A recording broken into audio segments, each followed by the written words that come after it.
Hi, I'm Liz from D'Addario, and I am here with Taylor Morris, violinist, fiddler, and educator. And what are we here to do today, Taylor? Liz, today we're going to talk about tightening the bow, which is something that we do all the time, but not necessarily something that we think about. There are a lot of important reasons to think about tightening the bow, and we're going to talk a little bit about how the mechanics of that work and why it's important that we're aware of this common action. That sounds great. Yeah. So the first thing that we'll do is we're just going to talk really quickly about the parts of the bow. Out here we've got the tip of the bow. We typically refer to this part of the bow as the stick. Right here we always have some sort of grip. It's either a piece of leather or some wire, something so that you can feel the bow under your index finger. Of course, we've got the hair on the bow, and then down here, this is the frog.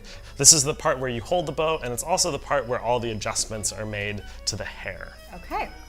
And then we also, at the very end, have the screw, and that's going to be the thing that's going to make those adjustments for us. Okay, and what kind of bow do we have here today? So this is a wood bow. Most bows are wood, but there are also lots of bows that are made out of different synthetic materials.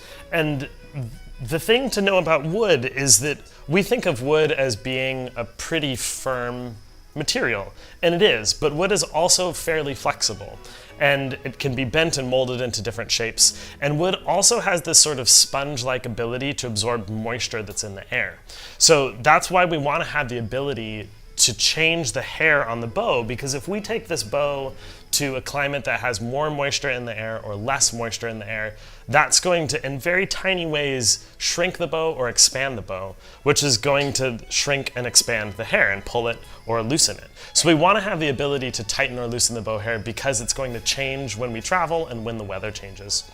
With the bow, the other thing that's important to know is that if we don't have the ability to loosen the bow hair, then all of that tension that's going to be caught in the bow, eventually over time that could warp the bow. It's going to change the shape of the bow, and you don't want to do that because then it's not going to respond the way that you want to, and it's going to give you a lot of problems. So we want to have the ability to adjust the bow hair for the safety of the bow, but also because different musicians like their bows different amounts of tight or loose because it can change the sound as you play. So you want to have the ability to adjust that. Very cool, very cool. All right, so let's start from the very beginning. You're probably going to start with some loose bow hair. You're going to take it out of your case, and it's going to be loosened because you loosened it before you put it in. Very cool. And when I tighten the bow, I'm going to hold it down here at the frog. I'm not going to touch the bow hair.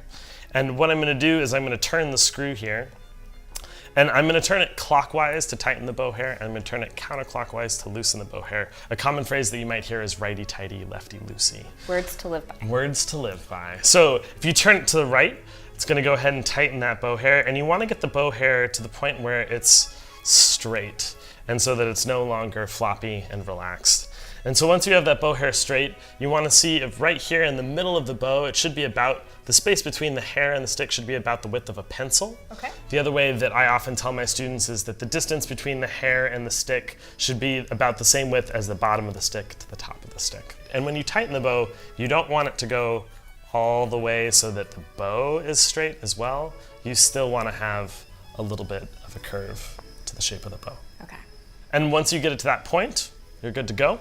And then when you're all done practicing and playing, you're going to go ahead and loosen it so that the bow hair and the stick can relax. And the stick naturally has this curve to it, so you want to get it back to that curved state. Very neat. So if I have a bow for a different instrument, not a violin like this Yeah. bow is, what would that look like? So all bows are basically the same in the sense that they have the same parts. They all are going to function the same way, but because instruments are different sizes, bows have to be different sizes too. So if you have a viola bow or a cello bow or a bass bow, you're going to follow these same principles, and you also still want to make sure that you're loosening the bow hair whenever you're done. Do you have any tips or tricks that you want to leave us with? Just remember, again, to loosen the bow hair, and when you put your bow away, I would always recommend to put it in the case. You don't want to like set it down on a chair and then go get a drink and come back into the room and not realize that you left it on the chair or on the couch because you might sit on it and break it. Uh-oh. Not good. In the same way that when you're practicing, you need to let your body relax, we also need to let the bows relax. So if you're gonna take like a 5-minute bathroom break, you don't necessarily need to loosen the bow hair. But if you're gonna take a 15 or a 30-minute break in the middle of your practice, it's a good idea, a good practice to get into to just go ahead and loosen the bow hair anyway, because you want the bow to have a chance to relax as well. Very cool, very cool. And you mentioned before too that we shouldn't be touching the bow hair with our fingers. Why is that? Right, so our hands and our bodies have these natural oils in them that sort of counteract what rosin does. And we actually have another video about rosin and about why we need to rosin our bows, so you should check that out. So that's the reason that we want to avoid touching the bow hairs, because it's just going to get in the way of the bow functioning at its best. Okay, very cool. Thank you so much. Yeah, my pleasure.